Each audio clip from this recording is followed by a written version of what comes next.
Welcome back to an extraordinary journey into the very heart of a dynasty that has captivated the world, a story that peels back the layers of fame and fortune to reveal the complex foundations beneath. Today, we embark on a deep dive into the life and influence of Kris Jenner, a figure often hailed as the ultimate mamager and the architect of an unparalleled empire, yet simultaneously viewed through a lens of controversy and intense scrutiny. If you find yourself drawn to the intricate narratives of power, family, and the relentless pursuit of success, please consider hitting that subscribe button right now to ensure you stay connected to all our compelling explorations. We are about to pull back the curtain on the carefully constructed image Kris Jenner has presented to the world, examining the whispers and revelations that suggest a different, more intricate reality. The Kardashian family, without a doubt, stands as one of the most viral and widely discussed phenomena of our time. Their lives, played out on a grand public stage, offer a fascinating, albeit often unsettling, case study in human psychology and family dynamics. Over the years, countless discussions have revolved around the individual sisters and their partners, from the tumultuous relationships to the public triumphs and tribulations. What consistently emerges from these deep dives is an undeniable thread leading back to one central figure, Kris Jenner. She is a woman of immense complexity, whose story is far from a simple tale of motherhood. It is a narrative steeped in psychological warfare, where love was often performance-based and loyalty appeared transactional. This is not merely a story about a mother. It is a chronicle of a matriarch who, according to many accounts, transformed her children into currency, each becoming a product, a pawn in her grand design for fame and fortune. In this family system, the parent, Kris, often appeared to be the undisputed center of the universe, with everything revolving around her. The children, rather than being seen as separate individuals, were often perceived as extensions of her own ambitions and desires. This dynamic, frequently observed in certain family structures, involves the leader assigning distinct roles to each child, a pattern that makes the Kardashian family a particularly compelling subject for examination due to their sheer number and public visibility. Kim, for instance, seemed to embody the role of the golden child, a designation often confirmed by Kris herself and echoed by her siblings. This position, while seemingly privileged, comes with immense pressure, often fostering individuals who become extreme workaholics, driven by an insatiable need to perform and earn love that feels inherently transactional. The love within this system, as described, was not freely given but earned, with a child's value often tied directly to their ability to enhance the parent's image. The cost of not playing one's assigned part could be emotional exile, a powerful form of control. The roles within the family dynamic were not static. The scapegoat position, for example, appeared to shift between Kourtney and Khloé. More recently, Kourtney seemed to solidify this role as she began to break away from the family's established patterns, particularly after engaging in therapy and recognizing the profound impact of her upbringing. Rob, on the other hand, often seemed to be the forgotten child, a poignant parallel to the performative nature of their lives on reality television, where each role was a carefully curated act. To truly understand Kris Jenner, one must delve into her formative years, a journey that reveals the origins of generational patterns and the blueprint for love, tolerance for abuse, and core beliefs that shaped her decisions. Kris was raised primarily by her single mother, MJ, after her father, who reportedly struggled with alcoholism, abandoned the family when Kris was just 7 years old. This early experience instilled a profound lesson: love was not inherently safe. From her mother, Kris also reportedly learned that a path to advancement lay in attaching herself to wealthy men, a blueprint that would profoundly influence her future choices and, controversially, her approach to her own children. Whispers from Kris's childhood friends suggest that her mother actively encouraged her to seek out financially secure partners, regardless of age. This perspective becomes particularly unsettling when viewed alongside Kris's later actions, including the early sexualization of her own daughters and her alleged failure to protect them from relationships with older men, a dynamic famously seen with Kylie and her former partner. At just 17, Kris reportedly began dating a professional golfer named Cesar Sandu, who was 28 years old, a significant age difference that raised eyebrows. Accounts suggest Kris may have lied about her age, or was encouraged to do so, to gain access to these affluent circles. This early relationship with Cesar Sandu also marked the beginning of a recurring pattern in Kris's life, a history of infidelity.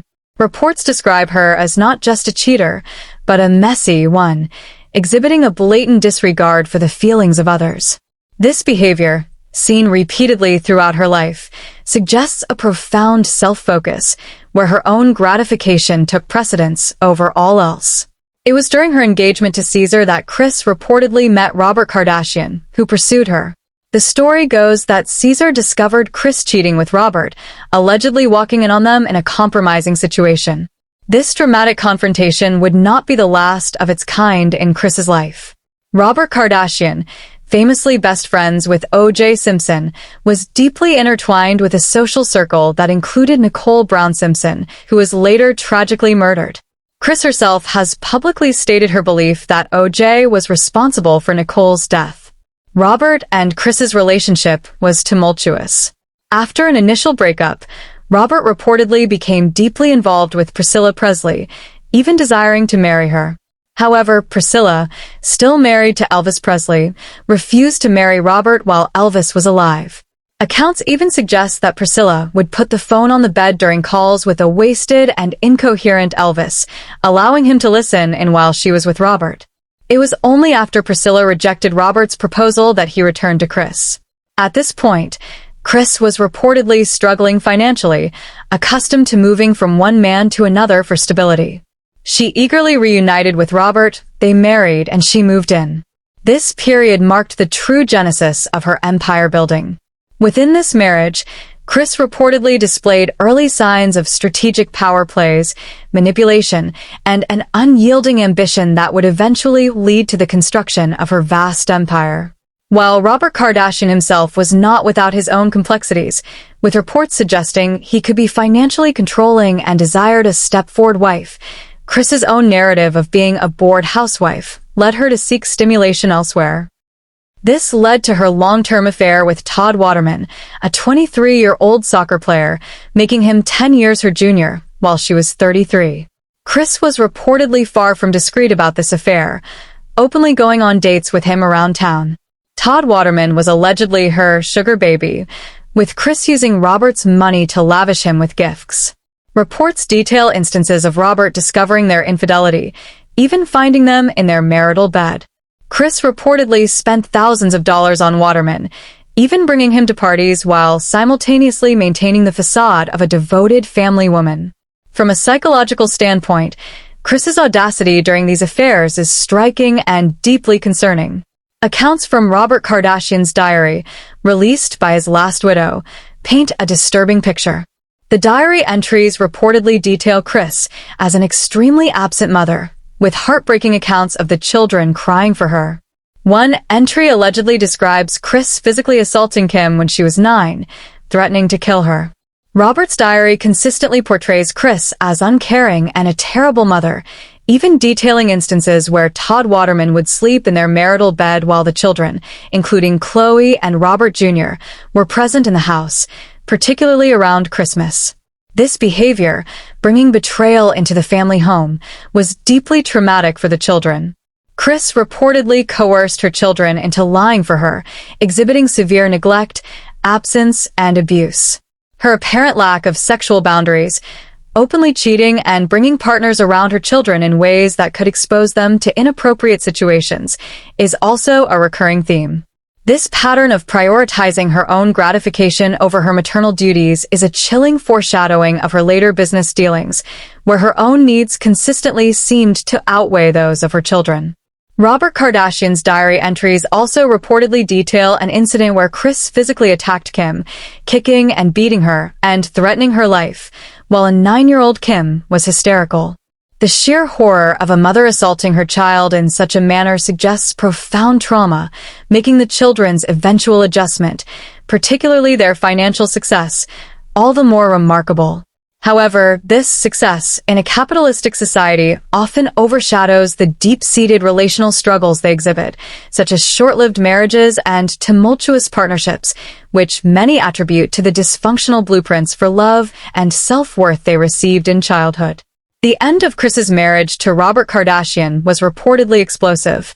Robert hired a private investigator and confronted Kris, also discovering the extent to which the children had been coached to lie for their mother, a deeply abusive act.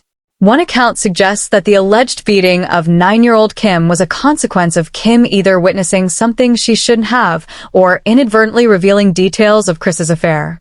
This complex web of deceit and emotional manipulation profoundly impacted the children, particularly Khloe, whose later relationships often mirrored a chaotic and broken blueprint for self-worth.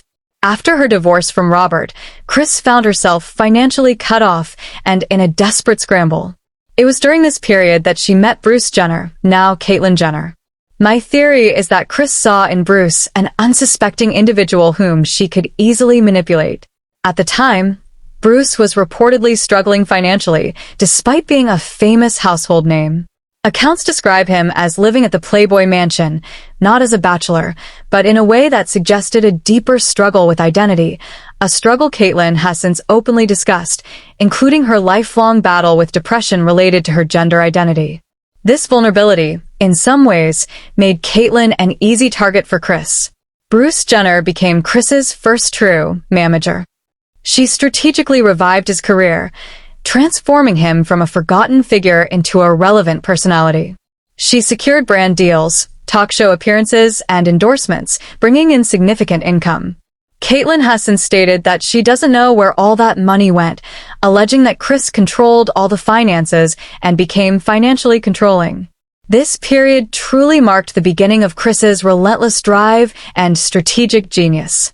Her marriage to Bruce was, in many ways, a calculated alliance, showcasing her admirable resilience and unwavering ambition. While one can criticize many aspects of Kris Jenner's past, her undeniable hustle and ability to rise from difficult circumstances are often acknowledged. This period also solidified Kris's insatiable desire for the spotlight, a trait that would define her future endeavors. The patterns of her behavior became clearer. A relentless pursuit of personal gratification, a willingness to blur the lines of personal and professional relationships, and an unwavering focus on financial gain. This is where the manager role truly took shape, with Kris famously taking 10% of all her children's earnings. This arrangement, even without the backdrop of their complex family history, inherently blurs the boundaries of a mother-child relationship, transforming love into a transactional exchange. In many family dynamics where a narcissistic parent is present, children often experience love as conditional, dependent on their performance or how they make the parent look. In the Kardashian family, this transactional love became literal, tied directly to money. It is no coincidence that whichever child appeared to be performing best, meaning generating the most income, seemed to become Kris's favorite. This dynamic was famously observed when Kylie Cosmetics propelled Kylie to billionaire status, leading to jokes about Kylie being the new favorite, even from Kim herself. A fascinating detail that underscores this dynamic is Kris's public ranking of her children in her social media bio, a practice she continues to this day. While the order has shifted over time, it consistently reflects their business success. In 2022, Kylie Cosmetics, Kylie Skin, and Kylie Baby topped the list. More recently, the list has changed, with Kim's shapewear brand, now valued in the billions, taking the #1 spot, solidifying her return as the favorite. Kylie's new clothing line follows, then Kylie Cosmetics, and notably, Khloe's new protein snack line has appeared higher on the list than ever before. This shift in ranking seems to correlate with a change in Khloe's demeanor, as she appears to be conforming more to the family's established roles and seemingly being rewarded for it. The success of these companies, orchestrated by Kris, adds another layer of complexity to her persona. On one hand, her business acumen has undeniably transformed her children's lives, elevating them to unprecedented levels of wealth and global recognition. Yet, This undeniable success is intertwined with a narrative of exploitation and blurred boundaries, where the pursuit of fame and fortune often overshadowed the emotional well-being of her children. The story of Kris Jenner is a testament to ambition, resilience, and a relentless drive, but it is also a stark reminder of the profound psychological impact that can ripple through a family when personal gain becomes the ultimate priority. Thank you for joining us on this intricate exploration of a truly captivating figure. We deeply appreciate your continued support and engagement as we navigate these fascinating stories together.